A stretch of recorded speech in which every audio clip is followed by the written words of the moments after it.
Hi friends, అందరికి నమస్కారం. Friends, ఇప్పుడు వచ్చిన న్యూస్. ఫ్రెండ్స్, విమానంకి ఘోర ప్రమాదం, గాల్లో 170 మంది ప్రాణాలు అనే అప్డేట్ అయితే రావడం జరిగింది ఫ్రెండ్స్. సో దానికి సంబంధించిన వివరాలు చెప్పడానికే నేను ఈ వీడియో చేయడం జరిగింది.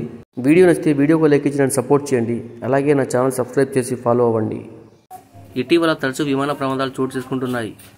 డోర్లు ఊడిపోవడం, ఇంజన్లలో సాంకేతిక లోపం, ఇలా ఎక్కడో అక్కడ ఏదో ఒక ప్రమాదం చోటు చేసుకుంటున్న ఘటనలు నెట్టింట చూస్తున్నాం.